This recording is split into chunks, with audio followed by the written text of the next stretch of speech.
Okay, guys, in this part of the lesson, we're going to learn how to solve a system of linear equations algebraically, specifically using the substitution method. So if you want to pause the video and write these steps down, you can. Otherwise, we're just going to take a look at some examples.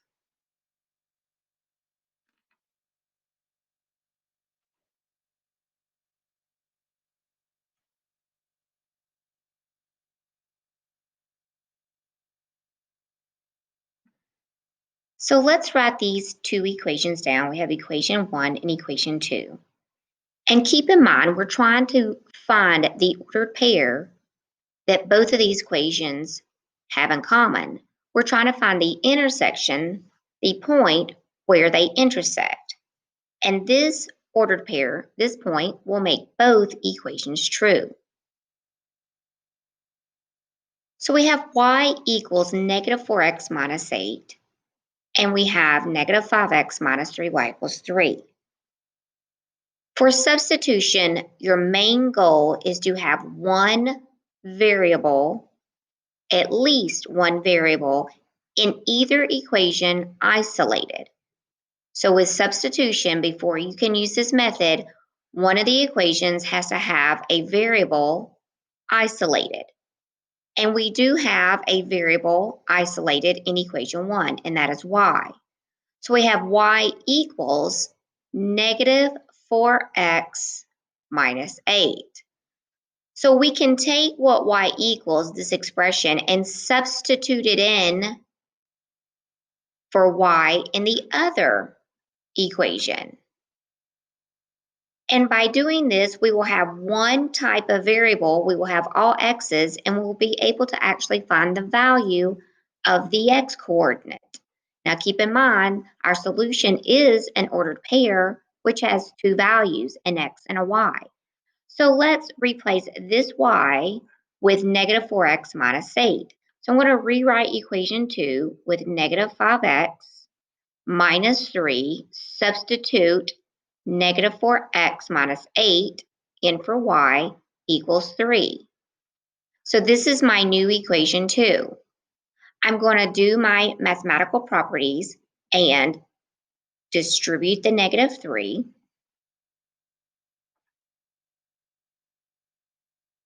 We're going to combine our like terms. And now we're going to solve.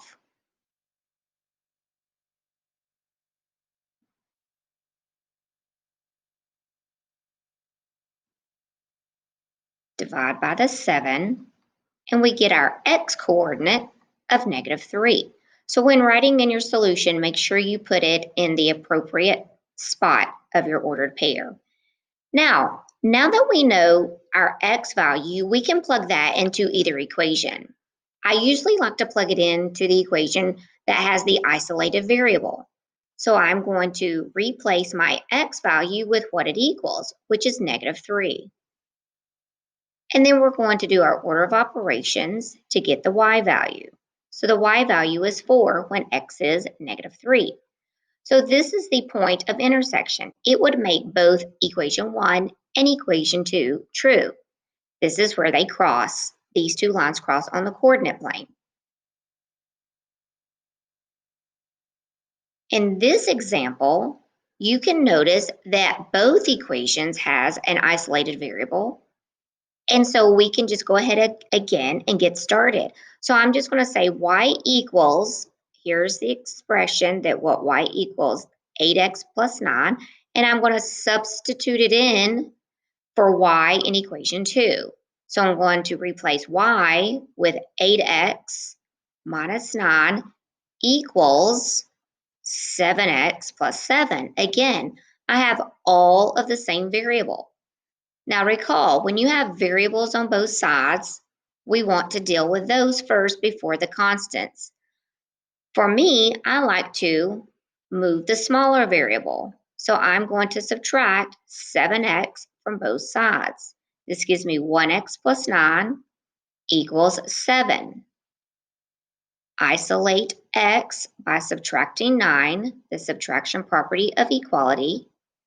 My x value for my coordinate is -2. Now I'm going to take this value -2 and I can plug it into either equation. I'm just going to go ahead and put it into equation number 1. Replace x with the value of -2. Apply the order of operations, and my y value is going to be -7 when x is -2. So this is the point of intersection if I were to graph these two equations on the coordinate plane. This has one solution. In this example, we do not have an isolated variable. And so what I look for is I try to see if a coefficient of +1 is given. And I notice that in equation 2, x has an understood +1. So I can simply isolate x in equation 2 by adding 3y. So that's one step. Now there is more than one way to solve systems, even by substitution. But this is just the choice that I am making. So x equals 3y plus 3. Now I have an isolated variable x, so x equals 3y plus 3. So I'm going to take this expression of x and plug it in to equation 1. So I'm going to rewrite it and substitute x with 3y plus 3. Continue with the equation 1, and you can see we have all the same type of variable. We have y's. We're going to distribute the 5.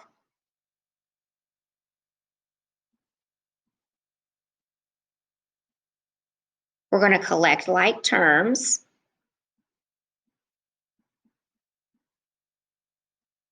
And solve.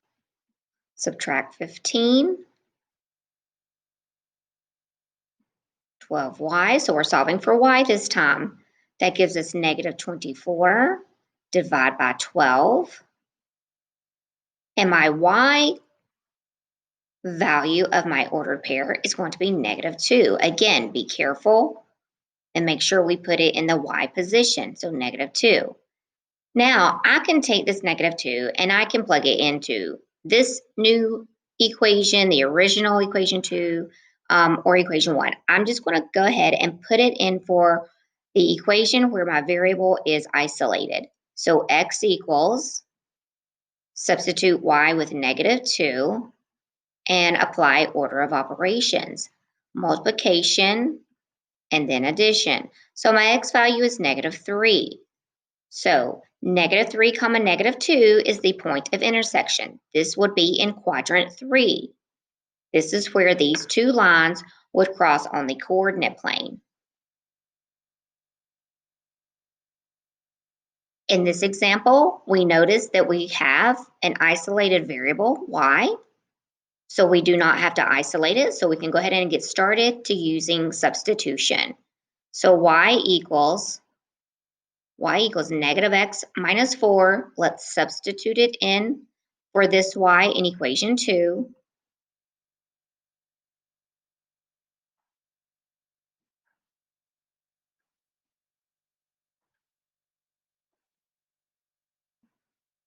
Collect like terms, and solve.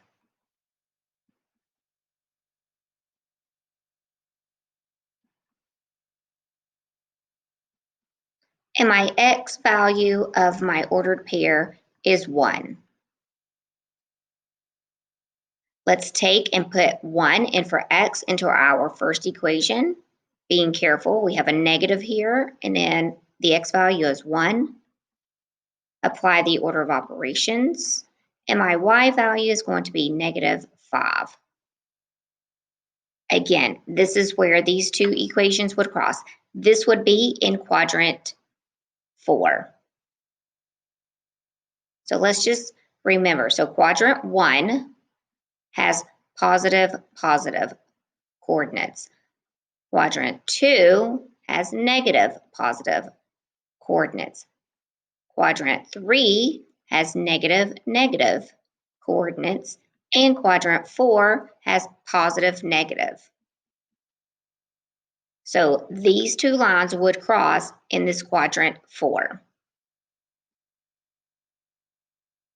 So let's look at these two equations. I do not have a variable isolated, but I can see that this x has an understood just positive 1. So it would take one step to isolate the x. So let's go that route. So I'm going to subtract 2y from both sides. Now we can take what x equals, this expression, and plug it in for our x value into equation 1.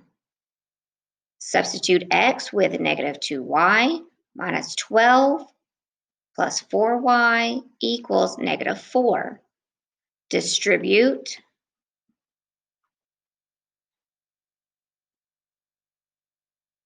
So 12 times 7 is 1484 plus 4y equals negative 4.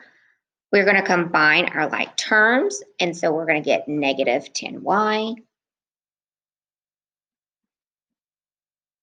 minus 84 equals negative 4. Let's add 84. We're going to have negative 10y is equal to positive 80. Divide each side by the negative 10, and my y value is negative 8. So again, be cautious. Make sure you put this in the y coordinate spot of negative 8. Now I'm just going to go back to this equation, and we're going to substitute in negative 8 for y. So let's do that up here. So we have negative 2, replace y with, we need to put x equals, but what I'm going to do is just make some room here for us. Okay, so everybody understands this. Okay, I'm going to erase this spot for us. Nice and neat work, very important with your algebra. So x equals negative 2, substitute negative 8, apply your order of operations. This is going to give me a positive 16, and my x coordinate is going to be 4. So this would be in quadrant 4 here. So these two lines would cross in this area.